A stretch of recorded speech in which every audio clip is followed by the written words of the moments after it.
নিজে থেকে বড় 12 বছরের কাউকে বিয়ে করতে হবে শুনে আঁতকে উঠল মেয়েটি। তার বড় বোনের ভালোবাসার মানুষটির জন্য প্রিয় বোনের দিকে তাকিয়ে নাও করতে পারছে না। মেয়েটি ভাবছে গতদিনের কথা। হোস্টেলের রুমে বসে মেডিকেলের প্রস্তুতির জন্য মনোযোগ দিয়ে পড়তেছে। হঠাৎ করে হ্যালো কিটি কাভারে মোড়ানো ফোনটি বেজে উঠল। মেয়েটি রিসিভ করতেই হ্যালো বলতেই তার মা বলে, কেমন আছিস মা? কি করছিস এখন? ভালো। এই তো মা একটু পড়ছিলাম। ওহ, ভালো কথা। তোর বড় বোনকে কালকে দেখতে আসবে। কালকে কি আসতে পারবি? তোমরা এখন কেন এমন উঠে পড়ে লেগেছো দির বিয়ের জন্য? আমার এখন আসা সম্ভব না মা। বোঝোই তো, অনেক পড়া লাগবে চান্সের জন্য। কিন্তু মা, তোর তো আশা লাগবে। আর এত ভালো পরিবার আর পাবো না। ছেলেপক্ষ অনেক উচ্চ বংশ, আমাদের মেয়েকে মেনে নিয়েছেন, এই অনেক। তুই না করিস না মা, কাল তোকে আসতে হবে। ওকে, আসবো। আচ্ছা, রাখি তাহলে। মা দির কাছে দাও। দিচ্ছি। বলে ডাক দিলেন। কথা কথা ওরু কল করেছে। হ্যাঁ, হ্যালো। হ্যাঁ রে দি, তুই নাকি রিদম ভাইয়াকে ভালোবাসতি। এখন দেখি তুই ওই ছেলে পক্ষকে আসতে দিচ্ছিস। আরে ওরু, রিতমি ওই ছেলে পক্ষ গাধি। কি? ওটা রিদম দা? তুই কিন্তু কালকে আসবি, আমার অনেক নার্ভাস লাগছে। হ্যাঁ, প্রেম করতে নার্ভাস লাগতো না? ধুর, ফাসলামো অফ রাখ। আর বল, পড়াশোনার খবর কি? ভালো। ওকে রাখি। বলেই কেটে দিল অরু। মুখার্জি বাড়ির কর্তা কেশব মুখার্জি আর তার সহধর্মিণী অনিমা মুখার্জি, তাদের 2 মেয়ে, বড় মেয়ে কথা মুখার্জি, ছোট মেয়ে অরোরা মুখার্জি অরু। কেশব মুখার্জি একটা ছোটখাটো কোম্পানিতে জব করে। তারা মধ্যবিত্ত পরিবারের। কথা মুখার্জি আর অরোরা মুখার্জি দুইজনই পড়াশোনায় অনেক ভালো। কথা মুখার্জি ঢাকা বিশ্ববিদ্যালয় বাংলা বিভাগে পড়ছে। তার গায়ের রং ফর্সা, চেহারার সাথে গালের তিল থাকাতে অপূর্ব সুন্দর বলা চলে। সে খুবই মিশুক ও ভালো। অরোরা মুখার্জি এবার এইচএসসি পাশ করে মেডিকেলের প্রস্তুতি নিচ্ছে। তার গায়ের রং কাঁচা হলুদ। সে কথার মতো ফর্সা না হলেও শ্যামলার চেহারায় অনেক মায়াবী লাগে, বিশেষ করে ঠোঁটের নিচের তিলটা। সেও খুব মিশুক ও চঞ্চল। সকালে আসে অরু মুখার্জি বাড়িতে। এসেই প্রথমে তার বোনের সাথে দেখা করে, তারপর স্নান সেরে আসে। স্নান করে তার লম্বা হাঁটু কাছাকাছি চুল খুলে দিল। সে আজ খয়েরি রঙের চুড়িদার পরেছে, সাথে কাজলও পরেছে। তার অধর এমনিতেই গোলাপি, তাও লিপ বাম দিল। এই শেষ। তারপর ওড়না পরে বের হয়ে গেল রুম থেকে। এসে দেখে তার মা সব রান্না শেষ করে দিয়েছে। ওরও গিয়ে বসলো বাবার কাছে। আজকে তিনি ছুটি নিয়েছেন। বাবার সাথে গল্পগুজব করে পাড়ি দিল বোনের রুমে। বোনের রুমে এসে বোনকে তৈরি করতে সাহায্য করে। তৈরি হওয়ার পর বলে, বাহ, আমার বোনকে তো খুব ভালো লাগছে। আজ তো রিদম দা ফিদা হয়ে যাবে একদম। যাক দুষ্টু, সবসময় ফাসলামো। বারে, আমি বলি দোষ। তার রিদম দারে কে কল করেছে? তারা তারা তো এখনো আসেনি। হ্যাঁ, করেছি তো, এলো বলে। হুম। আচ্ছা, খুব মন খারাপ হচ্ছে। তুই গেলে আমি কিভাবে থাকবো? একা একা লাগবে যে। আমারও খুব খারাপ লাগবে। চিন্তা করিস না, আমি সপ্তাহে সপ্তাহে একবার আসবো বাড়িতে। ঋতুমও খুব ভালো, ওর বাবা মা আরো ভালো, তারা দিবে। এরই মাঝে নাম এসে দুখানা কালো রঙের ও সাদা রঙের মার্সিডিজ। কালো রঙের মার্সিডিজ থেকে নামলো 2 যুবক, চৌধুরী বাড়ির 2 পুত্র। বড় পুত্র সোমরাজ চৌধুরী ও ছোট পুত্র রিদম চৌধুরী। তাদের এক বোন রিয়া চৌধুরী আর বাবা মা সাইম চৌধুরী ও রিক্তা চৌধুরী। সাইম চৌধুরীর মা কেয়া চৌধুরী। সোম চৌধুরী ইন্ডাস্ট্রিজ এমডি। তার বয়স 30। তার জিম করা বডি, ফর্সা চেহারার অধিকারী সে। তার এই প্রতিষ্ঠিত হওয়ায় সব মেয়ে পাগল তার জন্য। সে মেয়ে পাত্তা দেয় না। সে তার হৃদয় হরণীর জন্য অপেক্ষা করছে, যাকে সে এক দেখায় ভালো লাগে। পরবর্তীতে সে আর তার দেখা পায়নি, এজন্য সে বিয়ে করলে ওকেই করবে। মুখার্জি বাড়ি। তারা এক এক করে প্রবেশ করলো মুখার্জি বাড়িতে। কেশব মুখার্জি এগিয়ে এসে তাদের বসার ব্যবস্থা করলো। তাদের আপ্যায়নের কোনো ত্রুটি রাখলেন না। সাইম চৌধুরী বললেন, আরে বেই সাহেব, এত আপ্যায়নের দরকার নেই। আমরা তো এখন আত্মীয়। তার কথা মাকে আনুন। হ্যাঁ, ওদের বলছি। অরু, কথাকে নিয়ে আসো। এরই মধ্যে প্রবেশ করলো অরু কথাকে নিয়ে। নীল শাড়িতে কথাকে অন্যরকম লাগছে। রিদম হাঁ করে তাকিয়ে আছে। কাছ থেকে রিয়া ফিসফিসিয়ে বলল, ভাই, নজর লেগে যাবে বৌদির। তবে রে, আমার বউ, আমি তো তাকিয়ে থাকবো। অন্যদিকে সোমরাজ এক দৃষ্টিতে তাকিয়ে থাকে তার হৃদয় হরেনির দিকে, যার দেখা সে এতদিন পায়নি। কেয়া চৌধুরী বললেন, নাতবো আমাদের খুব পছন্দ হয়েছে, কিন্তু আমার বড় নাতি তো বিয়ে হয়নি, ও তো বিয়ে করতেই চাইছে না। না হলে আপনার ছোট মেয়েকে বউ করলাম নে সোমের সাথে, তাই ছোট নাতিকে বিয়ে দিচ্ছি। সোমরাজ বলল। তা শুনে সোমরাজ ফিসফিসিয়ে বলল, দিদুন, কথাটা ঠিক বলেছ। বললাম না ওই দিন সেদিন হৃদমোহনের কথা? ওই মেয়েটি, ওই পাশের মেয়েটি। প্লিজ দিদুন, কিছু একটা করো। আমি ওকে বিয়ে করব, ওকে আর হারাতে চাই না। কেয়া চৌধুরী বললেন, ওমা তাই? এই সেই মেয়েটি? ও তো ভারী মিষ্টি দেখতে। আচ্ছা, আমি দেখছি কি করা যায়। তিনি আলাদাভাবে সোমরাজের বাবা মার সাথে কথা বললেন। তারাও খুব খুশি। কেয়া চৌধুরী বললেন, দেখুন, আমাদের সোমরাজ আপনাদের ছোট মেয়েকে খুব পছন্দ করছে। আমরা চাচ্ছি যে আপনাদের দুই মেয়েকে একসাথে বরণ করতে। কেয়া চৌধুরী বললেন। এই কথাটি অরুর কর্ণকুহর হতেই সে আঁতকে উঠল। সে নির্বিকার চোখে তার বাবার দিকে চেয়ে আছে। এখন একমাত্র ভরসা তার বাবা। কেশব চৌধুরী বলল, আমার ছোটো মেয়ের বিয়ে নিয়ে এখন ভাবছি না। ও এখনও পড়ছে, মেডিকেলের জন্য প্রস্তুতি নিচ্ছে। কথার কথা ঠিক আছে, কিন্তু অরু মেয়েটা আমার বড্ড আদরের। ওকে এখন বিয়ে দেওয়ার প্রশ্নই ওঠে না, আর ও এখনও অনেক ছোট। সায়েম চৌধুরী বললেন, অরুমাকে না হয় আমরা পরে বরণ করে নেব, এখন আপাতত কথার সাথে রিদমের বিয়ের কথা আগানো উচিত। এরূপ কথা শুনে সোমরাজ বলল, বড় ছেলে বিয়ে না দিয়ে ছোট ছেলে বিয়ে দিয়ে দিচ্ছ? রিদম, চল একসাথে বিয়ে করব। আর লিসন, কি বললেন আপনি? ওরও অনেক ছোট, অলরেডি 18 রানিং, এখন 19। সো বিয়ে করতে সমস্যা কোথায়? আর পড়াশোনা বিয়ের পরেও করা যাবে। সায়েম চৌধুরী আর ইকতা চৌধুরী সব হতবিহ্বল হয়ে গিয়েছে সোমরাজের কথা শুনে। রিদম মনে বলছে, ব্রো কি করে অরুকে এক দেখায় এভাবে বলল? সে তো 4 বছরও বাবার মুখের উপর কথা বলেনি। রিয়া রিদমকে বলল, ভাই, দাদা ভাই যে বিয়ের জন্য ওরুকে এক দেখা এভাবে বলল, নিশ্চয়ই এতে কোনো ঘাপলা আছে। রিদম বলল, কিন্তু কথা তো দাদাকে চিনি, ও তো অরু আর দাদা ভাইয়ের ব্যাপারে কিছু বলেনি। রিয়া বলল, সে হয়তো বা জানে না। আর দাদা ভাইয়ের তো হৃদমোহিনী আছে, সে কেন ওরুর সাথে এমন করছে? জানি না রে, তবে অরু মেয়েটা খুব শান্ত আর ভালো, আমাকে নিজের ভাইয়ের মতন মনে করে। এরকম হলে ভালোই হবে। হুম। তাদের কথার মাঝের মুহূর্তে সবাই কিছুক্ষণ নিশ্চুপ ছিল। আর অরু সোমের দিকে তাকিয়ে ভাবছে। লোকটা কিভাবে তাকে না চিনে এতটা কথা বললো? কেশব মুখার্জি বললেন, দেখো সোমরাজ, অরুর আর তোমার বয়সের পার্থক্যটা দেখতে হবে।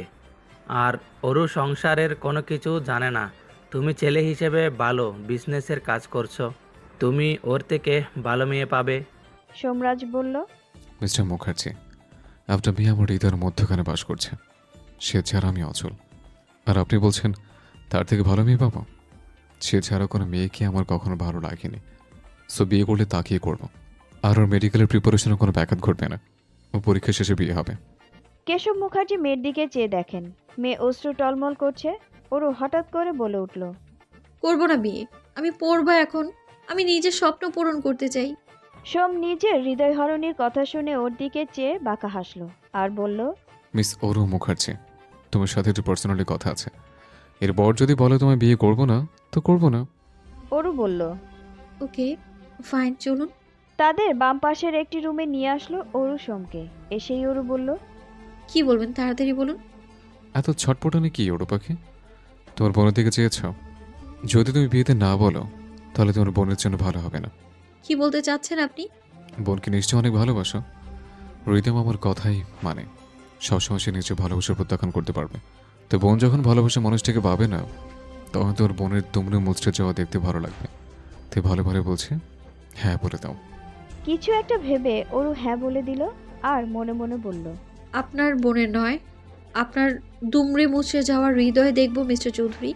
কথাটা শুনেই সোম বাঁকা হাসলো আর মনে মনে বলল, আমার জিনিস কিভাবে নিজের করবো তা আমার ভালোভাবে জানা আছে। তারপরে বলল, সোম, এবার যাওয়া যাক। বলেই সবার সামনে আসলো। সবাই কিছুটা অবাক হলো অরুর হ্যাঁ বলে দেয়াতে। এরপর সাইম চৌধুরী বললেন, তো ওদের সবার এঙ্গেজমেন্ট ডেট ফিক্সড করতে হবে। বাবা, এঙ্গেজমেন্টটা কালকে ঠিক করো। ওর তো পরীক্ষা, যেন কোনো ক্ষতি না হয়। আর পরীক্ষা শেষ হলে বিয়ে হবে। কেশব মুখার্জি বললেন। ওকে, কালকে না হয় আমরা সব আয়োজন করব। কেয়া চৌধুরী বললেন, তাই এই শুভ মুহূর্তে মিষ্টি খেতে হবে না? কেশব মুখার্জি বললেন। হ্যাঁ কথার মা, মিষ্টি মুখ করাও সবাইকে। কথা একটা রুমে নিয়ে বলল। দেখ করু, আমি জানি তুই দাদাভাইকে মন থেকে মেনে নিসনি, কিন্তু দাদাভাই অনেক ভালো। দাদাভাইকে রিতম বলাই দাদাভাই নিজে বিয়ে না করে তার ছোট ভাইয়ের বিয়ের কথা নিয়ে এসেছে পরিবারকে নিয়ে। আর এখন না হয় দাদাভাই তোকে পছন্দ করছে, তাতে তুই মেনে নিসনি। দেখ দিদি, ওই লোকটা আমায় হুমকি দিয়েছে তোদের বিয়ে ভেঙে দেবে, তাই আমি হ্যাঁ বলেছি। তাহলে বুঝ লোকটা কত খারাপ। এটা হুমকি নয়, এটা দাদাভাই এজন্য বলেছিল যে তুই বিয়েতে হ্যাঁ বলিস। কিন্তু দাদাভাই কত ভালো, মানুষের বাইরে দেখে ভেতর নির্ধারণ করা ঠিক না। আমি তোর খারাপ চাই না, দেখবি দাদাভাইকে মেনে নিস, ভালো থাকবি। ভেবে দেখবো। এরই মাঝে রিয়া রুমে এসে রিয়া গিয়ে অরু আর কথার পাশে গিয়ে বসলো। আমি তো খুব খুশি তোমরা দুজনে আমাদের বাড়িতে থাকবে। আমার এত কিউট কিউট বৌদিমণি থাকবে। কথা আর অরু বলল। তুমিও খুব কিউট ননদিনী। থ্যাংক ইউ বৌদিমণি। আমরা এখন চলে যাব। তো মা বলেছিল তোমাদের দুজনকে নিয়ে তার সাথে দেখা করাই। ওকে চলো। তারা তিনজন মিলে একসাথে উঠতেই রিক্তা চৌধুরী তাদের কাছে এলো। রিক্তা চৌধুরী বললেন। তোমরা দুজন আমার মেয়ের মতো। আমি তো খুব খুশি হয়েছি দুই মেয়েকে একসাথে ঘরে তুলে নেব। আমি জানি অরু সোমকে মেনে নিতে পারেনি, কিন্তু সোম অনেক ভালো। সেই ছোট থেকে সে গম্ভীর প্রকৃতির ছিল, পরিবারের সবাইকে অনেক ভালোবাসে। ছোট থেকেই ছেলেটা দায়িত্বশীল, তাই তো খুব কম বয়সে সে চৌধুরী ইন্ডাস্ট্রির এমডি হয়ে গেল। সে একা হাতে নিজের বিজনেস সামলাতো, আর এখন চৌধুরী ইন্ডাস্ট্রির নাম করা বাংলাদেশের সহ অন্যান্য দেশের। আর রিদম তো এসব বিজনেস ভালো লাগে না, এই জন্য সব কিছু নিজের হাতেই করে ছেলেটা।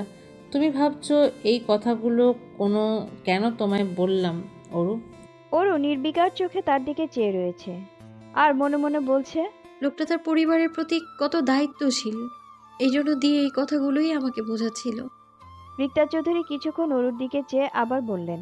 2 বছর আগে সোম একদিন খুব খুশি মনেই বাড়ি ফিরেছে। আমি আর ওর বাবা ওকে বললাম সে কী জন্য এত খুশি। সে মাথা চুলকে বলল, আজ একটা মেয়েকে দেখেই চোখ আটকে গেল। সবুজ রঙের শাড়ি দিয়ে আবৃত মেয়েটি শ্যামলা রঙে অপূর্ব লাগছিল।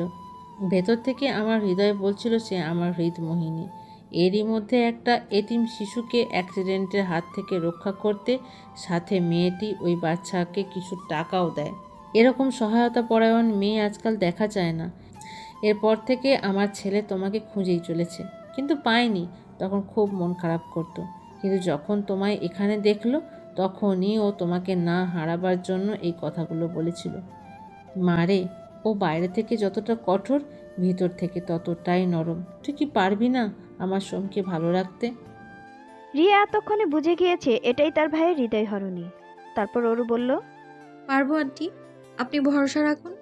এ শুনে কথার মুখে হাসি ফুটে উঠল, সাথে রিক্তা চৌধুরীরও। তিনি বললেন, আন্টি নয়, মা বলো। তুমি আর কথা দুজন আমার মেয়ের মতন। আচ্ছা, এখন আমাদের যেতে হবে, কালকে আবার আসবো। ভালো থেকো দুজন। তারপর সবাই চলে গেল। সোমরাজ অনেক আগেই চলে গিয়েছে অফিসের কাজে। চারিদিকের থিম রোজ গোল্ডেন এবং পার্পেল। এই দুই রং আভিজাত্য এবং স্নিগ্ধতার প্রতীক। ফুল দিয়ে সাজানো হয়েছে প্রবেশপথ এবং টেবিলগুলোতে রয়েছে ছোট ছোট ফুলের তোড়া। ভিন্টেজ স্টাইলে আসবাবপত্র, যেমন কাঠের চেয়ার এবং পুরনো ধাঁচের লণ্ঠন। ফেয়ারি লাইট, প্রচুর গাছপালা, ফ্লোরাল টাচ, ম্যাকারামে হ্যাঙ্গিং এবং রঙিন কুশন, সবকিছুই যেন চোখ ধাঁধানো সৌন্দর্য, যেন এটা কোনো ফ্লোরাল কিংডম। এরই মধ্যে BMW 05 এ প্রবেশ করলো দুই যুবক, সোমরাজ ও রিদম। দুজনকেই কারো থেকে কেউ কম লাগছে না। সোমরাজ পরেছে রোজ গোল্ডেন কালারের মখমলের মতো জমকালো কাপড়ের শেরওয়ানি, সাথে একটি জমকালো দোপাট্টা সাজে বাড়তি আকর্ষণ যোগ করে।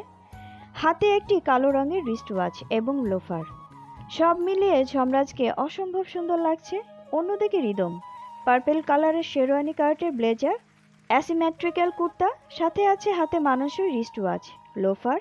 তারা দুজন স্টেজে বসে অপেক্ষা করছে প্রেয়সীর জন্য। অপেক্ষার প্রহর গুনছে। তাদের দুজনকেই দুই রাজপুত্র লাগছে। সোমরাজ বসেছে রোজ গোল্ডেন কালারের সিংহাসনে আর রিদম পার্পেল কালারের সিংহাসনে।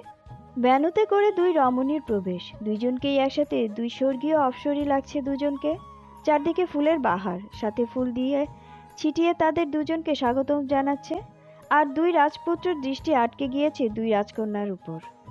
ওরও পরেছে রোজ গোল্ডেন কালারের একটি ফ্লোরাল লেহেঙ্গা, যার কারুকাজে তাকে মনে হচ্ছে যেন কোনো এক পরী।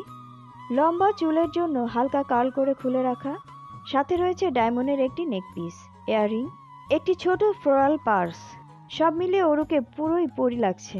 কথা পড়েছে পার্পেল কালারের ফ্লোরাল গাউন, যেটি ফ্লোর লেন্স, চুলগুলো ফিস্টেল ব্রেড করে রাখা, সাথে রয়েছে গলায় কুন্দনের মালা ও ইয়াররিং, সাথে একটি ছোট্ট পার্স। সব মিলিয়ে কথাকে প্রিন্সেস লাগছে। ওরু ও সোমের চোখাচোখি হতেই চোখ সরিয়ে নিল সোম। সোমকে কখন থেকেই দেখে যাচ্ছে সে, অথচ সে তা চায়নি। কিছুটা মন খারাপ হলেও কালকের কথা মনে হতেই শান্ত হয়ে যায়। কাল কত ভেবেছে সোমের কথা, সব মিলিয়ে পছন্দ হয়ে যায় তার। এসব ভাবতেই রিয়ার কথায় ধ্যান ভাঙে। সে বলে, আরে বৌদিমণি, ওদিকে দেখো, দাদাভাই তোমার দিকে হাত বাড়িয়ে আছে। শুনেই কিছুটা লজ্জা লাগলো অরুর। সে হাত বাড়িয়ে দিতেই টাইট করে টান মারতেই সোজা সোমের বুকে এসে পড়ল। সবাই হুল্লোড় করে উঠল। এদিকে কথাকেও রিদম হাত বাড়িয়ে তুলে নিল। রিদম কথাকে ফিসফিসিয়ে বলল, আজকে কিন্তু তোমায় হুরপরির থেকে কম লাগছে না, আর আমি তো কন্ট্রোল করতে পারছি না। এ কথা শুনে কথা যেন লজ্জায় মিয়ে গেল, আর বলল, যা দুষ্টুলু, এভাবে কেউ বলে নাকি? কেন বলবো না? আমার বউ পৃথিবীর সবচেয়ে সুন্দর রমণী, তাকে বলবো না তো পাশের বাসার আন্টিকে বলবো? এই বদলো, এসব বললে ঘুষি মেরে নাক ফাটিয়ে দিব। ওকে বাবা, আমি আর কোনো কথা বলছি না। অরুকে নিয়ে সোম সিংহাসনে বসলো। তারপর তাদের কিছু ফটো সেশন চলল। তারপর গুরুজনরা সবাই মিলে তাদের আশীর্বাদ দিলেন। পরবর্তীতে তাদের সেই শুভক্ষণে বাগদান সম্পন্ন হলো। সোম তো আংটি পরিয়ে হৃদমোহিনীর হাতে চুমু দেয়। সেই আবেগঘন মুহূর্ত একটি ছবি তোলা হয়। সোম অরুর কানে কানে বলে, আজ থেকে ইউ আর অনলি মাইন। কেউ তোমাকে আমার থেকে আলাদা করতে পারবে না। নাই আকাশ, বাতাস, নাই মাটি, কোনো কিছুই তোমাকে আমার থেকে আলাদা করতে পারবে না। অরু সোমের কথা শুনে নিজেকে অনেক ভাগ্যবতী মনে করলো, কারণ এই লোকটা তার জন্য এতটা পাগল। কোনো মেয়েই চায় না তার প্রণয় পুরুষ তার জন্য পাগলামি না করুক। প্রতিটা মেয়েই চায় তার ব্যক্তিগত পুরুষ শুধু তার জন্যই পাগলামি করুক। সে সোমকে বলল, আপনি আমার জন্য এমন অভিব্যক্তি প্রকাশ কেন করেন? সোম অরুকে একটু হাত বাড়িয়ে জড়িয়ে ধরল অরুকে এবং বলল, ভালোবাসি যে, এজন্য। অরু অবাক নয়নে চেয়ে রইল মানুষটার দিকে। এরপর সোম অরুকে বলল, চলো রিদমের এঙ্গেজমেন্ট দেখে আসে। কারণ সোমের পরে রিদমের এঙ্গেজমেন্ট হবে এই জন্য। সোম অরুকে হাত বাড়িয়ে নিয়ে যেতে লাগলো কাঙ্ক্ষিত স্থানে। তারা একটি চেয়ারে বসে। হঠাৎ করেই একগুচ্ছ ফুল এনে হাতে দেয় সোম, আর বলে, এটা তোমার সাথেই মানায়। তোমাকে তো আজ ফ্লোরাল প্রিন্সেস লাগছে। অরু তার প্রণয় পুরুষের প্রশংসায় তার মনে আনন্দের দোলা লাগলো। সে মৃদু স্বরে বলল, থ্যাংক ইউ। এদিকে রিদম ও কথার বাগদান সম্পন্ন হতেই হাততালির শব্দে তাদের ধ্যান ভাঙল। এরপর একে এক করে সব গুরুজনরা তাদের আশীর্বাদ দেন। এরপর সোমের ফ্রেন্ডরা বলে উঠল, না, আমি এখন সেরকমভাবে পারি না, প্লিজ বলিস না। এর মাঝেই রিয়া বলল, প্লিজ ভাই, এখন আমাদের বৌদির জন্য একটা গান হওয়া চাই। সবার জোড়াজোড়িতে গান গাইতে রাজি হয় সোম। তারপর অরুর দিকে চেয়ে গিটার নিয়ে এসে টুংটাং আওয়াজ বের হতেই সেই কণ্ঠে গেয়ে উঠল, তুমি জানতেই পারো না তোমায় কত ভালোবেসেছি। ও, তুমি জানতেই পারো না তোমায় কত ভালোবেসেছি। পরবর্তী লাইন আপনারা শুনে আসুন। গান শেষ হতেই সবাই হাততালি দিয়ে উঠে। অরুর পানে চেয়ে উঠলে অরু নির্বাক হয়ে আছে তার পানে। অরু তো নিজেই ভাষা হারিয়ে ফেলেছে এত সুন্দর কণ্ঠে গান শুনে। সোমরাজ তার কাছে এসে বলে উঠল, কে ভালো হয়নি গান? সত্যি বলতে অনেক অনেক সুন্দর কণ্ঠ আপনার। আমার হৃদয় শীতল হয়ে গেছে। সে ঠোঁট কামড়ে বলে উঠল। তাই বুঝি? অরু মাথা নিচু করে বলে উঠল, হুম। রিদমের কাজিন ও কথার সবাই বলল, হ্যাঁ হ্যাঁ হ্যাঁ। সোম বলল, আমি রাজি আছি। ওদিক থেকে অরু কিছুটা লজ্জা পাচ্ছিল, তাই সবার মধ্যে রিদমের কাজিন রুষা বলল। অরু রাজি না হলেও সবার জোড়াজোড়িতে রাজি হলো। অরু ও সোম স্টেজে উঠল, আর পাশ থেকে সাইড সাউন্ড ভাসছে। ये रातें ये मौसम नदी का किनारा ये चंचल हवा कहाँ दो दिलों ने कि मिलकर कभी हम न होंगे जुदा ये रातें ये मौसम नदी का किनारा ये चंचल हवा। ওরুকে টান মেরে নিজের দিকে ঘুরিয়ে বুকে এসে পড়ল। এরপর তারপর ওর চুলগুলো কানে গুজে দিল। ये क्या बात है आज की चांदनी में कि हमको गए प्यार की रागिनी में ये बाहों में बाहें ये बाहों की निगाहें लो आने लगी जिंदगी का मज़ा ये रातें ये मौसम नदी का किनारा ये चंचल हवा। হাত ছেড়ে দিয়ে দূরে গিয়ে কাঁধে মুখ ডুবিয়ে রাখলো। কাঁধ থেকে কান পর্যন্ত মুখ আনে, তারপর কানের লতিতে কিস করে। তারপর ওরু ও শেরওয়ানিতে হাত কুঁচকে ফেলে। सितारों की महफिल ने करके इशारा कहाँ अब तो सारा जहाँ है तुम्हारा मोहब्बत जवा हो खुला आसमां हो करे कोई दिल आरज़ू और क्या ये रातें ये मौसम नदी का किनारा ये चंचल हवा। চোখে চোখ, তারা হাজারো কথা বলছে। তারপর ওরুকে পেছন থেকে জড়িয়ে ধরে, এরপর হাত গলিয়ে দিল ওনার ফাঁকে উদরে।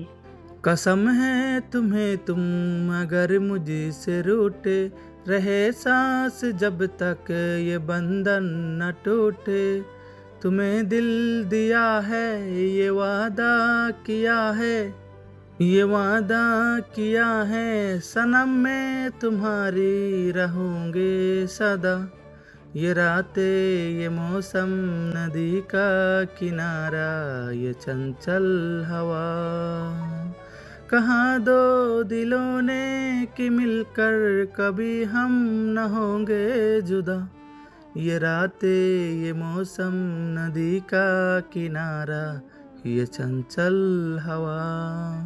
শম তো ওরুতে মক্ত হয়ে গিয়েছে, ওরু লজ্জায় লাল হয়ে গিয়েছে। সবার হাততালিতে তাদের ধ্যান ভাঙে। এরপর সবাই তাদের ড্যান্স পারফরমেন্স করে। এরপর রিদম ও কথার পারফরমেন্সের জন্য ডাকা হলো। পার্পেল কম্বিনেশনের একটি জুটিও স্টেজে এসে দাঁড়ালো। কথা ও রিদম ও সোমদের মতো অনেক সুন্দরভাবে ড্যান্স পারফরমেন্স করলো। এরপর শেষ হলো অনুষ্ঠান। দুই জুটি কিছুক্ষণ পর তাদের প্রিয় মানুষকে পাবে। এইদিকে সোমের মাথায় চলছে অন্য কিছুর পরিকল্পনা, যেই পরিকল্পনায় ওরু ও তার ফিউচার। এরপর বেশ কিছুদিন কেটে গেল। ওরু খুব মনোযোগ দিয়ে দি মেডিকেল নামক বইটি পড়ছিল। সে এখন কঠোর পরিশ্রম করে যাচ্ছে তার স্বপ্ন পূরণের জন্য। চোখের নিচে খানিকটা কালিও পড়েছে। অনেক গভীর রাত পর্যন্ত সে পড়ে। আস্তে আস্তে ঘনিয়ে আসছে মেডিকেলের ভর্তি পরীক্ষার তারিখ। যতই পড়ছে যেন শেষই হচ্ছে না। সবাই তার জীবনের ব্যস্ত মুহূর্ত পার করছে। সোমের নিজের ব্যবসা আরও ভালোভাবে দাঁড় করানোর জন্য রাশিয়া যেতে হবে 6 বছরের জন্য। সে ওরুকে বলেছিল যে যাওয়ার দরকার নেই, আপনি আমার জন্য কখনো নিজের ব্যবসার ক্ষতি করবেন না, আমি সবসময় আপনার পাশে আছি। সেও ভরসা পায় আর এই উদ্দেশ্যে তার ও ওরুর ফিউচার ব্রাইডের জন্য ভূমিকা পালন করেন।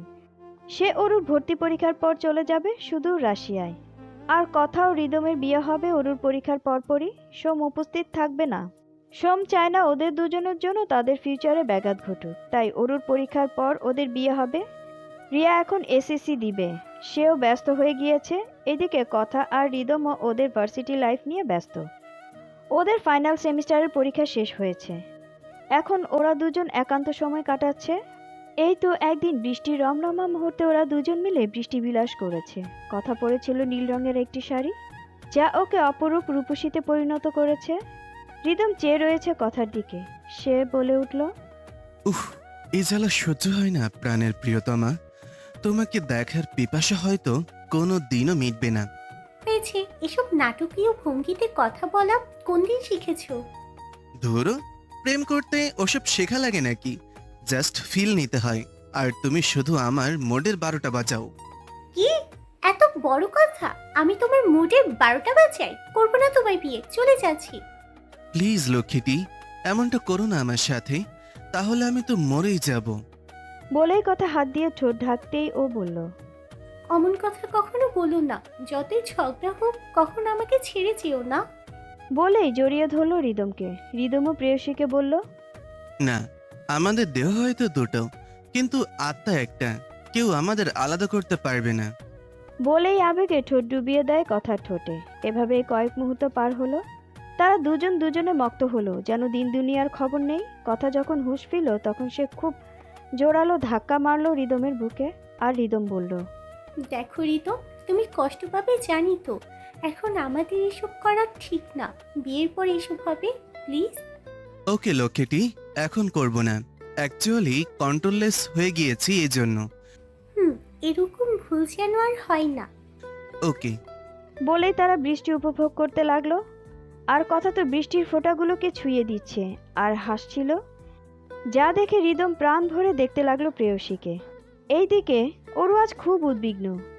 আজ থেকে তার পরীক্ষা শুরু হবে। সে গোলাপ ঠাকুরের সামনে বসে পুজো করছে। পুজো শেষ হলে বলতে লাগলো, প্লিজ গপু সোনা, আজ পরীক্ষাটা যেন ভালো হয়, আমার স্বপ্ন যেন পূরণ হয়, এটা আমার জন্য খুব জরুরি। এরপর বেরিয়ে পড়লো সোমরাজের সাথে। সোমরাজ অরুর মা বাবাকে বুঝিয়ে সে নিজে যাবে অরুকে, কারণ অরুকে নিয়ে আর সময় দিতে পারবে না। পরশু তার ফ্লাইট। সে অরুকে বলতে লাগলো, অরু, ভালো করে পরীক্ষাটা দিও, এটা তোমার ভবিষ্যৎ। আর আমি রাশিয়া গেলে বেশি কথা বলতে পারবো না, বুঝই তো, অনেক কাজ, ব্যস্ত সময় পার করতে হবে। বাট যখনই টাইম পাবো তখনই ফোন করব। ওকে যান। নিজের খেয়াল রাখবেন, ফোন করবেন প্লিজ প্রতিদিন। অরু বলতে পারলো না, কাঁদতে লাগলো। আর সোম বুকে জড়িয়ে নিল। এভাবে অরুর পরীক্ষা শেষ হতেই সোমরাজের ফ্লাইটের দিন চলে এলো। নিজের প্রিয় মানুষের বিদায় দেওয়ার কত কষ্টের। অরু তো কান্না করে দিয়েছে। সবাই খুব অবাক হয় ও খুশিও হয়, কারণ সে মেয়েটা বিয়ের জন্য মানছিলই না, সে এখন তার প্রিয় মানুষের জন্য কান্না করছে। কথা অরুকে সান্ত্বনা দেয়। এরপর সোম প্লেনে উঠে যায়। নিচের দিকে তাকিয়ে দীর্ঘশ্বাস ফেলে। তার ভেতর ফেটে যাচ্ছে কান্নায়। ঠোঁট কামড়ে আটকে রেখেছে। রাশিয়ায় ফ্লাইট পৌঁছাতেই সোম একটা বড় লাক্সারি রুম বুক করে। অরুর ফোনে কল দিল, কিন্তু ধরে যা শুনলো তাতে সে বাকরুদ্ধ হয়ে গেল। রাশিয়ায় যেতে বাংলাদেশের সময় লাগে 2 দিন। সে মস্কো শহর থেকে তার চৌধুরী ইন্ডাস্ট্রির একটি ব্রাঞ্চ সেখানে প্রতিষ্ঠিত করবে। অরুর মেডিকেলের রেজাল্ট বের হয়ে গিয়েছে এরই মধ্যে। সোম তো বাকরুদ্ধ হয়ে গেল। অরু ফাইনালি মেডিকেলে চান্স পেয়েছে। সে চায় অরু নিজেকে প্রতিষ্ঠিত করুক, নিজের স্বপ্ন পূরণ করুক। এ খবর শুনে সোম তো আনন্দে আত্মহারা হয়ে গেছে। সে অরুকে কংগ্রাচুলেশন করে তার সাকসেসের জন্য। সে দেখেছে মেয়েটা কম কষ্ট করেনি, দিনরাত পড়াশুনো করেছে, অবশেষে সফল হলো। সে অরুকে কল কেটে ভিডিও কল দিল। দেখলো অরু কান্না করে দিয়েছে। তাকে দেখে হয়তো প্রিয় মানুষটাকে জড়িয়ে ধরার আনন্দে উপভোগ করতে পারত, কিন্তু সেটাও পারছে না। সোম বলে উঠল, You know, I'm so happy to see this news. But why are you crying on this memorable day, Jan? কাঁদো কাঁদো মুখে বলে উঠল, because I don't have my loving person in this moment. I'm always with you, Jan. Don't cry, okay? What are you doing now? I just came into room and called you. Okay, now I am going on washroom, bye. Okay, and take care, Jan. বলেই মুচকি হেসে ওয়াশরুমে fresh হতে আসলো। তারপর জার্নির জন্য সারা শরীর ক্লান্ত হয়ে গিয়েছে, তাই ঘুমিয়ে গেল। ওইদিকে অরু ওই সুখবরের জন্য সোমের পরিবার অরুর পরিবার নিমন্ত্রণ করেছে, তাই অরু সহ সবাই চলে গেল চৌধুরী বাড়িতে। অরু তো অবাক, তার তো এই বাড়িটি বাড়ি কম রাজমহল মনে হচ্ছে। এত সুন্দর আলিশান ডুপ্লেক্স বাড়ি। যদিও অরুদের বাড়িও কম নয়, তবুও সোমের বাড়ির সৌন্দর্য আরও বাড়িয়ে দিয়েছে চারদিকের বাহারি রকমের ফুলে, যা অরুর অনেক ভালো লেগেছে। এরই মাঝে তারা পৌঁছে গিয়েছে সদর দরজায়। রিক্তা চৌধুরী এসে দরজা খুলে আলিঙ্গন করলো অরু ও কথাকে। ওরা দুজনও পরম যত্নে আলিঙ্গন করলো। রিক্তা চৌধুরী বললেন, কংগ্রাচুলেশন অরু, তোমরা এসেছো, আমি খুব খুশি হয়েছি। আর কয়েকদিন পর তোমরা একেবারে আসবে। অরু বলল, হ্যাঁ, আমার তো খুব ভালো লাগে আপনার সাথে থাকতে। তাই বুঝি? আচ্ছা, তোমাকে কি সোম ফোন করেছে? হ্যাঁ, ও তো এতটা জার্নি করে এখন ঘুমিয়ে গেছে। ও আমাকেও করেছিল। তা কথা মা, তুমি কি কাউকে খুঁজছো? ওই রিদম কোথায়? ও তো একটু বেরিয়েছে বন্ধুদের সাথে, এই তো চলে আসবে। ও আরে দেখো তোমাদের এখানে দাঁড়িয়ে রেখেছি। বিআই সাহেব ও বিয়ান সাহেবা, চলেন ড্রয়িং রুমে। এরপর রিক্তা চৌধুরী মিস্টার মুখার্জি ও মিসেস মুখার্জির সাথে গল্প করতে লাগলেন। ওইদিকে রিয়া তার রুম থেকে বেরিয়েই এসে অরুকে ও কথাকে জড়িয়ে ধরল। রিয়া বলল, আমার বৌদিমণিরা। অরু ও কথাও বলল। আমাদের সুইট ননদিনী। তারপর রিয়া অরুকে কংগ্রেচুলেশন জানালো। অরু বলল, ধন্যবাদ। তুমি কেমন আছো? এই তো ভালো। কিরে ভাইয়া, বৌদি আশায় বন্ধুদের রেখে চলে আসলি? রিদম কিছুটা মাথা চুলকে বলল, না, এই জন্য আসিনি। বাড়িতে নতুন অতিথি এসেছে, তাদের আপ্যায়ন করতে হবে না? তাই বুঝি। তাহলে কথা বৌদি ভাইকে না, সবাইকে। একটা লাগিয়ে দেব। বড় ভাইকে যাতা বলছিস? ওকে ওকে, আমরা বুঝেছি কথা বৌদি ভাইকে নেওয়ার জন্য এসেছো। যাও যাও, নিয়ে যাও। অরু, এই নাও, তোমাকে আমার পক্ষ থেকে এই ছোট্ট গিফট আর কংগ্রাচুলেশন। না না, রিদম দা এইসবের দরকার নেই। নাও, নইলে তোমার দেবর কিন্তু খুব রাগ করবে। ওকে দেবরজি। কথা আছে, আসো তো একটু। বলেই কথাকে নিয়ে সেখান থেকে প্রস্থান করলো রিদম। অরু ওদের যাওয়ার পানে চেয়ে বলল, কথা আর রিদম দাকে প্রচুর সুন্দর জুটি লাগে, তাই না? তোমাকে আর দাদা ভাইকেও খুব সুন্দর লাগে। তাই? আচ্ছা, তোমার এসএসসি প্রস্তুতি কেমন চলছে? অনেক ভালো, কিন্তু পদার্থবিজ্ঞান মাথায় ঢোকে না বৌদি ভাই। পদার্থবিজ্ঞান তো সূত্র বুঝলে ইজি। তা কোন চ্যাপ্টারটা পারো না? সব চ্যাপ্টারই অনেক কঠিন লাগে, স্যারের কিছুই মাথায় ঢোকে না।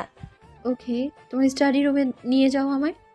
এরপর রিয়ার স্টাডি রুমে এসে রিয়াকে পদার্থবিজ্ঞানের যাবতীয় সাজেশন প্রস্তুত করে বুঝিয়ে দিল। রিয়া তো অনেক খুশি। সে পদার্থবিজ্ঞানের এখন সব কিছুই অরুর কাছ থেকে আয়ত্ত করতে পেরেছে।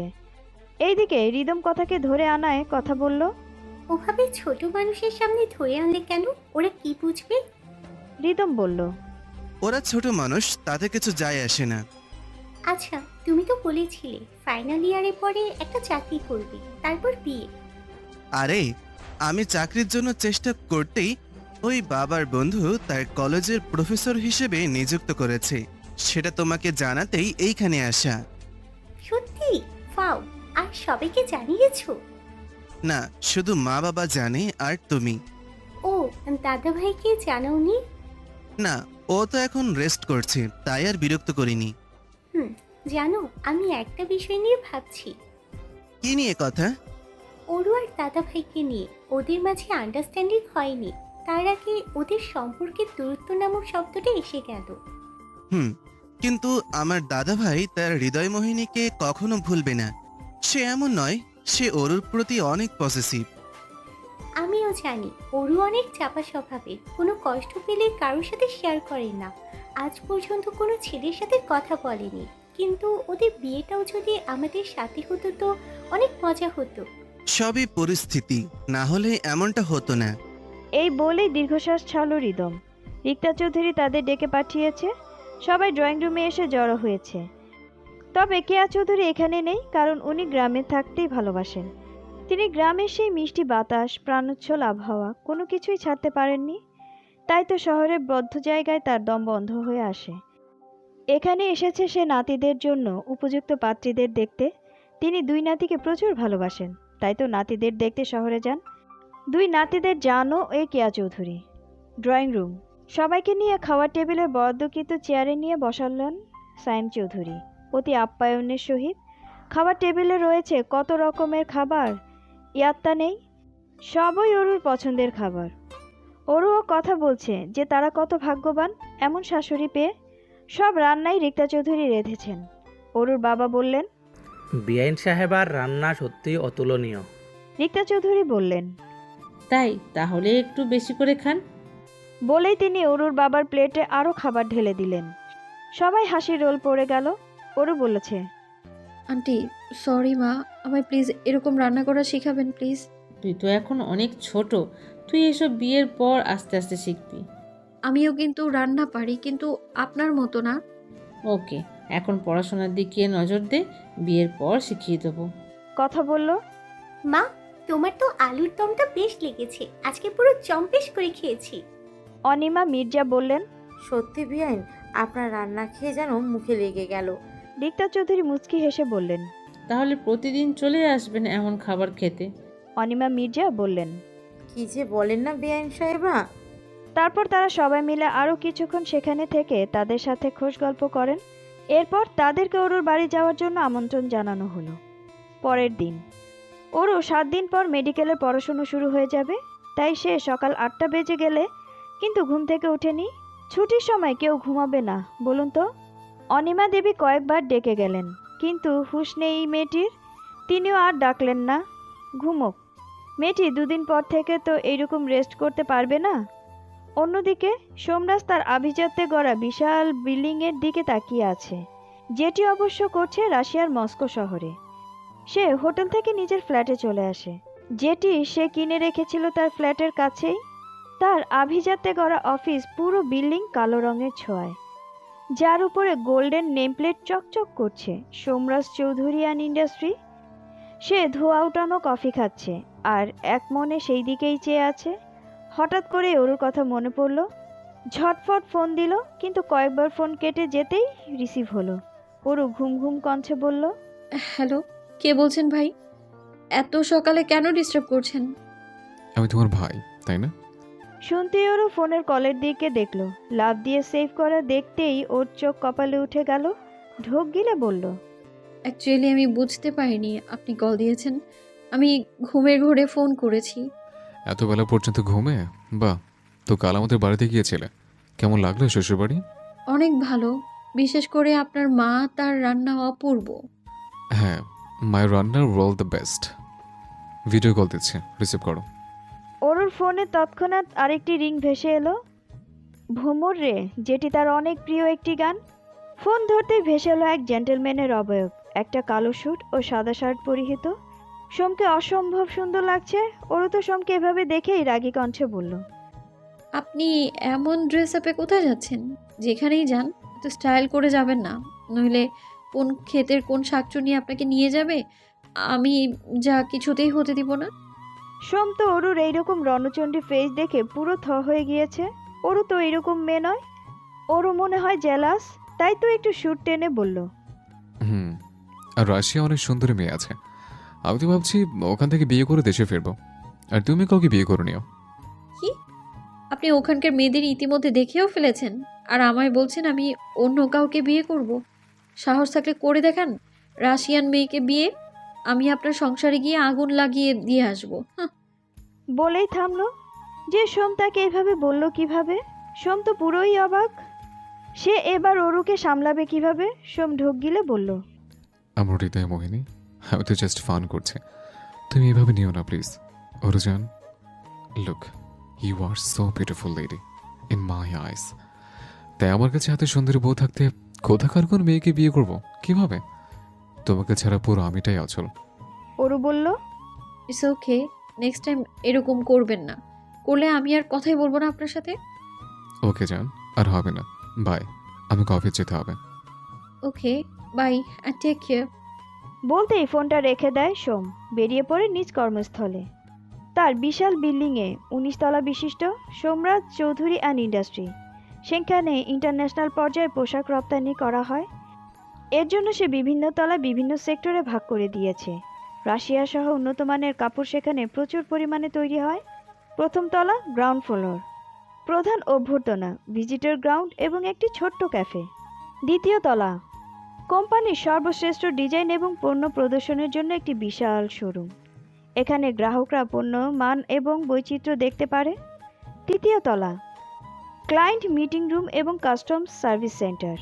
চতুর্থ ও পঞ্চম তলা ডিজাইন স্টুডিও এবং গবেষণা ও উন্নয়ন R&D বিভাগ। এখানে ডিজাইনাররা নতুন ফ্যাশন ট্রেন্ড নিয়ে কাজ করেন এবং নমুনা তৈরি করেন।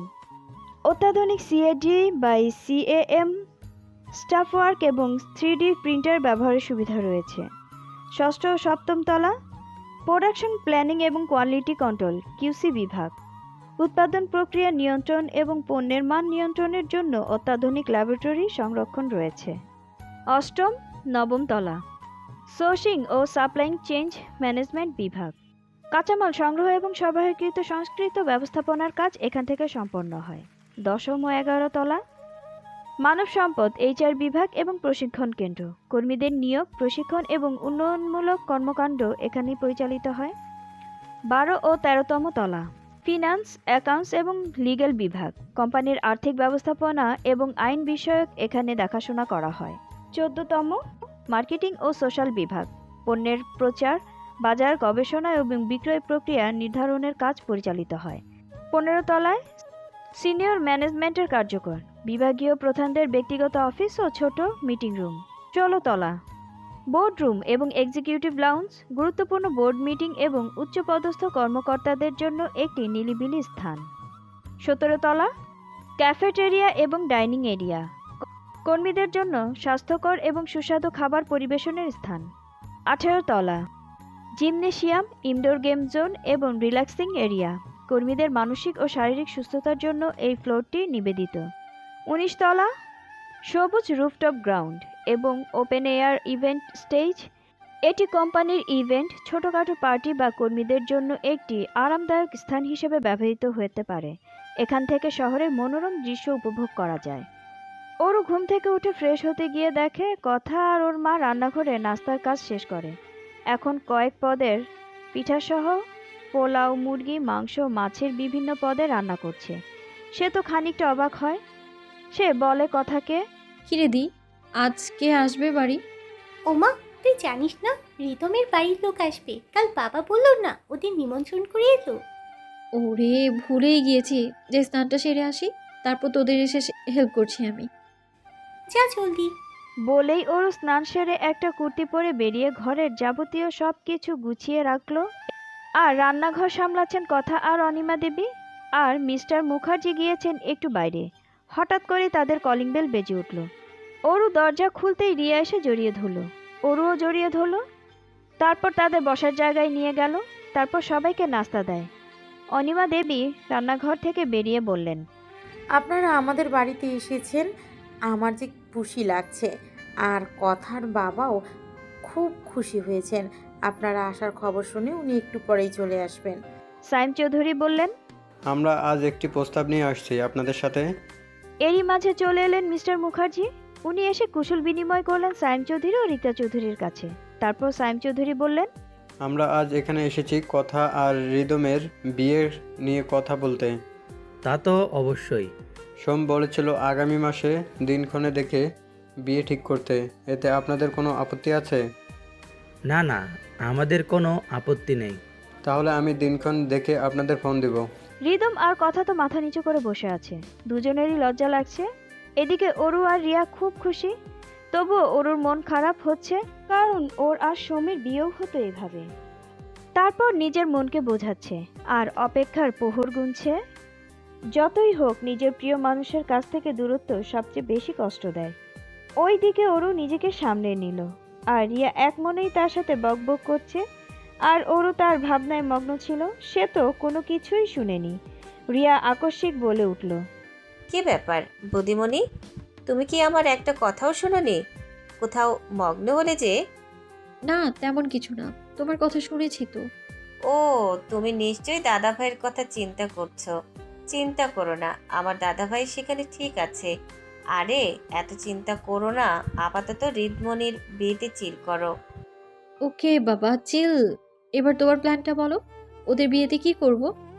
আর এইদিকে সিয়ান চৌধুরী আর কেশব মুখার্জি বিয়ের ব্যাপারে যাবতীয় প্রস্তুতি নিয়ে কথা বলছিলেন। আর অনিমা দেবী ও রিক্তা দেবী দুজনে বিভিন্ন বিষয়ে কথা বলছিলেন। যদিও ফোন দিয়ে কথা বলায় বিয়ের ডেট ফিক্সড করতে চেয়েছিলেন, কিন্তু তারা ব্রাহ্মণকে বলে বিয়ের সুনির্দিষ্ট দিনেই বিয়ের ডেট ফিক্সড হলো। সবাইকে বলা হলো আগামী মাসের 4 তারিখে বিয়ের সুদিন। সবাইকে এরপর মিষ্টিমুখ করানো হলো। এরপর কেটে গেল কয়েকটি দিন। ওরও মেডিকেলের ক্লাস শুরু হয়ে গিয়েছে। সেখানে তার কয়েকজনের সাথে ফ্রেন্ডশিপও হয়েছে। সেখানে সবাই খুব ফ্রেন্ডলি। সবারই মনে এক স্বপ্ন, সেটি হলো ডাক্তার। সাধারণ মানুষের সেবা যত্ন করে সুস্থ করে তোলাই তাদের উদ্দেশ্য। ওরও তো ভাবছে ভালোভাবেই কাটবে তার মেডিকেল লাইফ। আর সোমও প্রচুর ব্যস্ত হয়ে গিয়েছে। রাশিয়ার এত বড় কোম্পানি সে নিজে চালাচ্ছে। সে এখন ব্যস্ত থাকায় অরুকে ও তার পরিবারকে মোটেও সময় দিতে পারে না। তবুও সপ্তাহে একবার অরু ও তার পরিবারের সাথে কথা বলে। এর মাঝে চলে এসেছে বিয়ের দিনক্ষণ, তাই আজ দুই পরিবার মিলে যাবে শপিং মলে। তারা দুটি মার্সিডিজ নিয়ে চলে গেল শপিং মলের উদ্দেশ্যে। শপিং মল তারা এসে পৌঁছে গিয়েছে সোমরাজ চৌধুরিয়ান ইন্ডাস্ট্রি, যেখানে পোশাক বাংলাদেশের নামকরা পোশাক রয়েছে। তারা বিয়েসহ যাবতীয় জিনিস সেখানেই কিনবে। অরু পলকহীনভাবে তাকিয়ে আছে নামটির দিকে। মানুষটার সাথে 4 দিন হয়ে গেল কোনো কথা হয় না। এরপরই ঢুকলো সোমরাজের শোরুমে, যেখানে রয়েছে উন্নত মানের সব কাপড়, ওয়েস্টার্ন সহ শাড়ি, সবকিছুই রয়েছে। এইদিকে কথার কিছুতেই বিয়ের ড্রেস চুজ করতে পারছে না, তাই অরুকে বলল, অরু, বোন আমার, প্লিজ, আমি না কিছুতেই চুজ করতে পারছি না। এখানে সবগুলো অনেক সুন্দর, যেটিই দেখছি সেটি ভালো লাগে। তোর চয়েস বেস্ট, তাই তুই চয়েস করে দিবি, চল। বলেই লেহেঙ্গার কালেকশনে নিয়ে এলো। তারপর অরু একজন এমপ্লয়িকে বলল। আপনাদের এখানে ভালো উন্নত মানের ব্রাইডাল লেহেঙ্গা দেখান। তারপর একে একে কয়েকটি লেহেঙ্গা দেখালো এমপ্লয়িটি। হঠাৎ তার চোখ পড়ল ওয়াইন কালারের লেহেঙ্গার দিকে। এর কারুকার্য অপরূপ, যে কাউকে এটি মানাবে। তাই সে কথাকে বলল, এটি অনেক সুন্দর, এটি নিয়ে নে। তারপর কথা অরুর কথা মতো সেই ব্রাইডাল লেহেঙ্গাটি নিল। সবাই তো অরুর পছন্দের প্রশংসা করলো। রিদমও কিনল ওয়াইন কালারের শেরওয়ানি। এরপর বাকি অনুষ্ঠানের জন্য বরকনের পোশাক ক্রয় করলেন। এরপর রিয়াও একটি গাউন কিনলেন, যেটি সম্পূর্ণ স্টোন ওয়ার্কের মধ্যে স্লিভলেস। অরু তো মানা করছিল কিছু কিনবে না, কিন্তু রিক্তা দেবী কিছুতেই মানছিলেন না। তাই তিনি অরুকে ডার্ক মেরুন রঙের একটি স্টোন ওয়ার্ক শাড়ি কিনে দিলেন। এরপর হলুদের গহনা আর অন্যান্য জিনিসপত্র আরেকটি শপ থেকে কিনল। এরপর সব কিছু শপিং করতে করতে লাঞ্চের সময় চলে এলো, তাই তারা একটি রেস্টুরেন্টে ঢুকলো। রেস্টুরেন্টে গেল। রেস্টুরেন্ট থেকে খাবার সেরে বিয়ের পান পাত্তা সহ বাকি জিনিস কেনা হলো। এরপর বাড়িতে আসলো অরু। অনেক ধকল গিয়েছে আজ। মেডিকেল থেকে ক্লাস শেষে পরীক্ষাও ভাইবা দিয়ে নাজেহাল অবস্থায় বেরিয়ে পড়লে ওদের সাথে। সে বরাবরই না করেছিল, কিন্তু কথাও রিয়া মানেননি, সেই জন্য যেতে হয়েছিল। সারাদিনের ক্লান্ত শরীরে স্নান সেরে নিল। তারপর ডিনার সেরে বিছানায় এলিয়ে দিল শরীর। আবার সকালে উঠতে হবে, কালকেও পরীক্ষা রয়েছে। প্রতিদিনই পরীক্ষা থাকে মেডিকেলে। সকাল 5টায় উঠে পরীক্ষার পড়া শেষ করে 8টায়। তারপর স্নান ঘরে ঠাকুর ঘরে এসে প্রণাম করে। তার মা তাকে অনেকবার ডাকছিল, খেয়ে যা, কিন্তু ওরু আজ টাইম নেই। বেরিয়ে পড়লো মেডিকেলের উদ্দেশ্যে। জানিস তোরা, আজ না আমি পরীক্ষার পড়া কিছুই ঠিকঠাক করতে পারিনি। আজকে ভাইবা কি দেব তাও জানি না আমি। কেন রে, তুই তো প্রতিদিন শিখে আছিস। আজকে মনে হয় উডবির সাথে ভিডিও কলে সারা রাত জেগে কথা বলেছিস। বলতেই ওর মেজাজ তুঙ্গে উঠে গেল। সে বলল, কালকে জানিস কি হয়েছে? সব প্রেশার গিয়েছে আমার উপর। কালকে মেডিকেলের ফুল ক্লাস অ্যাটেন্ড করলাম, তারপর বাসায় গিয়ে শপিং করলাম, বিয়ের রাতকে বাসায় ফিরলাম, নাও করেছিলাম, মানছিলই না। আর এই রিকের বাচ্চা বলে কি না উডবির সাথে কথা বলি, ও তো খুব ব্যস্ত, সপ্তাহে একবার ফোন দেয়। বলেই এক নাগারে এতটুকু বলেই থামলো সে। রিক্ত ঢোক গিলছে, এই মেয়ে মনে হচ্ছে তাকে মারবে। সে বলল, শ্রদ্ধেয় বোন আমার, এবারের মতো মাফ করে দে। আর এরকম বলবো না কখনো, না বোঝে বলে ফেলেছি। এরপর ওরও চোখ ঘুরিয়ে দেখে বাকি দুজন মনোযোগ দিয়ে বই পড়ছে, তাই রিককে দেখালো। কি রে হারামির দল, আমরা এখানে বসে মারামারি করছি আর ওরা দুজন কি সুন্দর পড়া শেষ করছে, যেন আমাদের দিকে কোনো খবরই নাই। রিক বলল, আমি তো কিছুই পড়ি নেই। আজকে না জানি ভাই ভাই কি বকাটাই না শুনতে হয় আমায়। এই রিদ, তুই কিন্তু আমাদের সবাইকে পরীক্ষায় দেখবি। অরু বলল, এই হারামি, তুই তো কাল সারা রাত পড়লি, এখানে এসে তিনি ডং করেন। কি, তুই এত বড় মিথ্যা কথা আমাদের বলতে পারলি রিদ?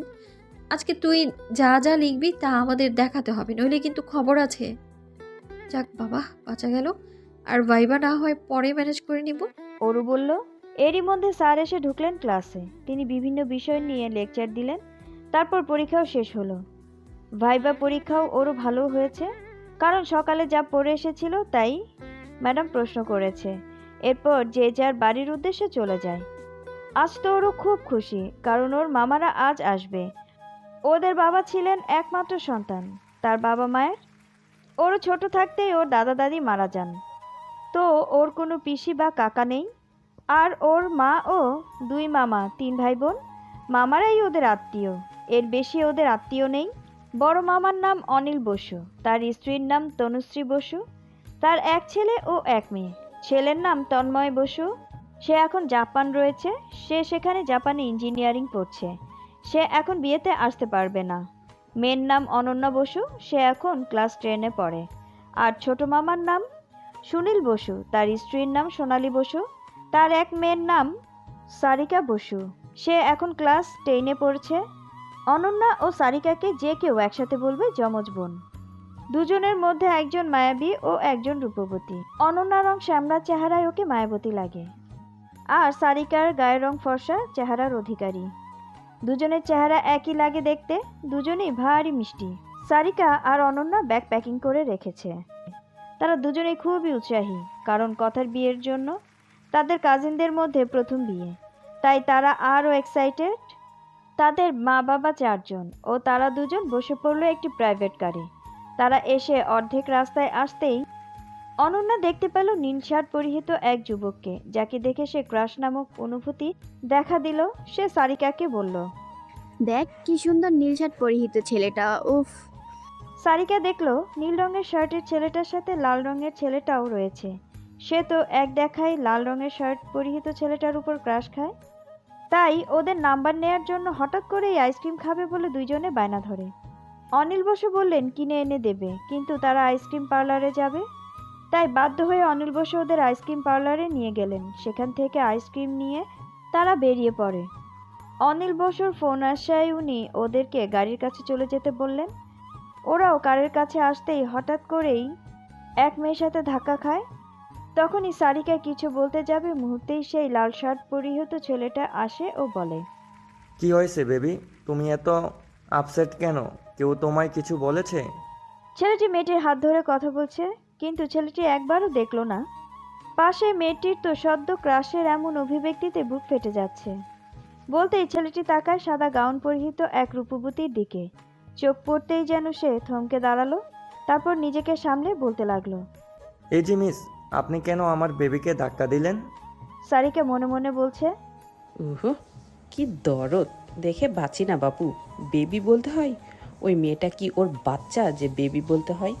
এদিকে ছেলেটিও মেয়েটির থেকে কোনো উত্তর না পেয়ে বলল, ও হ্যালো, কি বিড়বিড় করছেন বলুন, কি জন্য আমার বেবিকে ধাক্কা দিলেন?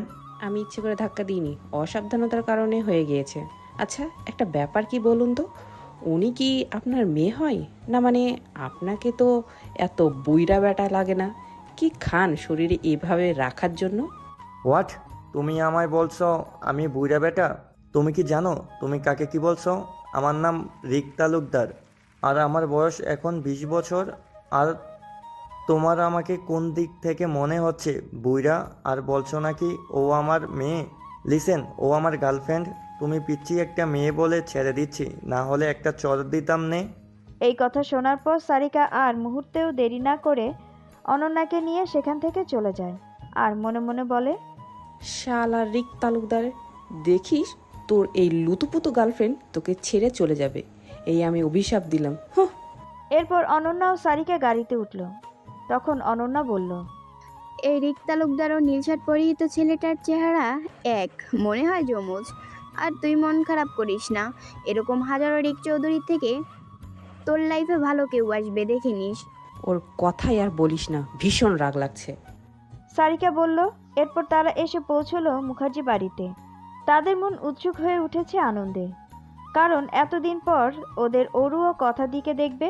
তারা দুজন গিয়ে জড়িয়ে ধরল কথা ও অরুকে, আর নিজের ভাইদের পরিবারকে নিজেদের বাড়িতে আসতে অনামিকা দেবী তাদেরকে বাইরে থেকে ভেতরে নিয়ে এসে নাস্তার ব্যবস্থা করলেন। কতদিন পর ভাইরা এসেছে তার বাড়িতে, এতে তিনি ভীষণ খুশি। যখন সারিকারা অরু ও কথাকে জড়িয়ে ধরেছিল, তখন অনিকা দেবী মন খারাপ করে বলে, আমি বুঝি তোদের কেউ না, আমার কথা তো কারোর মনেই পড়ে না। বলতেই সারিকা অনন্যা এসে জড়িয়ে ধরে এবং বলে, উফ পিসিমণি, তুমি তো আমাদের ওয়ান অ্যান্ড অনলি পিসিমণি। তোমাকে মনে পড়বে না? অনেক মনে পড়ে। আর আমাদের মা তো আমাদের শুধুই বকে, কিন্তু তুমি আমাদেরকে অনেক আদর করো, কখনো বকনি। বলেই অনন্যা ও সারিকা দুজনে টুপ করে চুমু এঁকে দেয় অনিমা দেবীকে। তিনিও ওদের মমতায় আরও স্নেহ করেন। আর অরুও কথা গিয়ে ওদের মামা মামিকে প্রণাম করে ও তাদের সাথে কুশলাদি করে। এরপর রাতে অরু, কথা, অনন্যা, সারিকা একসাথে শোয়ার প্ল্যান করে, কারণ তারা আজ একসাথে অনেক গল্প করবে। তাই ওরা একসাথে শোয়। সারিকা কথাকে বলে, কি গদি, তোমার বিয়ে লাভ ম্যারেজ না অ্যারেঞ্জ ম্যারেজ? না, লাভ ম্যারেজ। তখন অনন্যা ও সারিকা দুজনেই বলে, ও। তখন অনন্যা বলে, আচ্ছা দি, তোমাদের ফার্স্ট মিট হয় কিভাবে? যেটা অরুর অজানা। সে দিকে এসব কথা কখনো জিজ্ঞেস করেনি, তাই সেও জানার কৌতূহলে রয়েছে। তখন কথা বলে, আমরা দুজনেই সমবয়সী। ফার্স্ট ইয়ারে ভার্সিটিতে যখন নববর্ষ উদযাপন হয়, সেদিন আমি সবুজ রঙের শাড়ি পরি। তখনও ওকে আমি চিনতাম না। সেদিন আমি শাড়ি পরে হাঁটছিলাম। ওই দিন কথাকে প্রথম দেখে কথা থেকে চোখ সরাতে পারেনি রিদম। একসময় রিদম খেয়াল করছিল কথার পেটটা একটু বের হয়ে আছে, তাই ও কথাকে সবার আড়ালে নিয়ে কথাটা বলতে যায় অন্য একটা রুমে। বলে শাড়িটা ঠিক করার জন্য, কারণ রিদম চায় না কথাকে দিকে কারো বদনজর পড়ুক। আর রিদমের কথায় কথার মতো ঠিক করতে শুরু করলো। মেয়েটা রিদমকে রুম থেকে সরতেও বলেনি, জাস্ট অন্যদিকে ঘুরে ঠিক করার চেষ্টা করছে। আর রিদমও চোখ ঘোরাতে পারছে না। কথা নিজে শাড়ি পরতে পারে না, তাই পিন আপ করার ভালোভাবে ঠিক করতে পারছিল না, তাই আঁচলের পিনটাও খুলে ফেলেছিল। বাট হিতে আরও বিপরীত হয়ে যায়, শাড়িটা আরও নষ্ট হয়ে যায়। রিদম বুঝতে পারে। কি ব্যাপার, শাড়ি নিজে পরনি? কথা কিছুটা নিজেকে গুছিয়ে বলে ওঠে, না, অ্যাকচুয়ালি মা পরিয়ে দিয়েছিল, কিন্তু শাড়ি পরার অভ্যাস নেই, তাই এমন হয়েছে। ওকে, শাড়ি যখন গুছিয়ে পরতে পারো না তখন পরলে কেন? বুঝতে পারিনি, ফ্রেন্ডরা বলেছিল পরে আসতে, তাই জোর করেছিল অনেক। ওকে ওকে, তো এখন এভাবে বের হবেন কিভাবে? আপনার সেই ফ্রেন্ডের নাম বলুন, আমি খুঁজে নিয়ে আসছি। বলতেই কথা উত্তর দেয়, ওর নাম মিহির গুপ্ত। ওই কলেজের নববর্ষ উপলক্ষে এখন পারফর্ম করছে। ও এখন কিভাবে আসবে? আমতা আমতা করে বলছিল। ও গড, এখন কি করব? এভাবে বের হয়ে যাবেন কিভাবে? কথা তো কি করবে বুঝতে পারে না, কাঁদো কাঁদো ফেস করে তাকায়। ওইদিকে এই কাঁদো কাঁদো ফেস রিদমের বুকে দহন দিতে শুরু করে। সে নিজেকে কিছুটা সামলে বলে ওঠে, আপনি যদি কিছু মনে না করেন তো আমি শাড়িটা পরিয়ে দিচ্ছি। বলতেই কথার ভেতরটা ধক করে ওঠে। সে কি করবে এখন? একটা ছেলেকে এভাবে শাড়ি পরাতে দেবে? মেয়ে হয়ে এভাবে একটা ছেলের সামনে এভাবে থাকবে কিভাবে? রিদম কথার মন বুঝতে পেরে সে ওই রুম থেকে বেরিয়ে একটা সাদা ওনা কোথা থেকে জোগাড় করে নিয়ে আসে। তারপর বলে ওঠে, আমি চোখ বেঁধে নেব, আশা করি আপনার কোনো সমস্যা হবে না। দেখুন, এভাবে থাকার চেয়ে আমি যা বলছি তা মেনে নেওয়াই বেটার। বেচারি কথাও আর না পেরে সম্মতি জানায়। তারপর রিদম কিছুটা ঢোক গিলে চোখ বেঁধে ফেলে আর শাড়ি পরাতে লাগে। খুব দক্ষ হাতে শাড়ি পরালো, কুচিগুলো কথার হাতে ধরিয়ে গুজে দিতে বলল। তারপর আঁচলটাও যত্ন সহকারে পরিয়ে দিল। কথা তো খানিকটা অবাক হয়, কারণ রিদম একটা প্রাপ্তবয়স্ক পুরুষ হয়েও তাকে শাড়ি পরিয়ে দেওয়ার সময় কোনো রকম তার গায়ে টাচ করেনি। সে এই ভেবে রিদমের প্রতি শ্রদ্ধাশীল হয় ও তার মনে রিদমের জন্য খানিকটা ভালো লাগাও জন্মে। তারপর শাড়ি পরিয়ে দেয়া শেষ হতেই কথা ধন্যবাদ জানিয়ে চলে যেতে লাগলে রিদম আটকে দেয় এবং বলে, আপনার নামটা বলে গেলেন না তো? কথা মুখার্জি। বলেই কথা চলে আসলো। সেই দিন থেকে তাদের কথা, তারপর আস্তে আস্তে ভালো লাগা থেকে ভালোবাসা, এরপর থেকে তাদের এখন ভালোবাসার পূর্ণতা। সবটা শুনে তারা অনেক অবাক।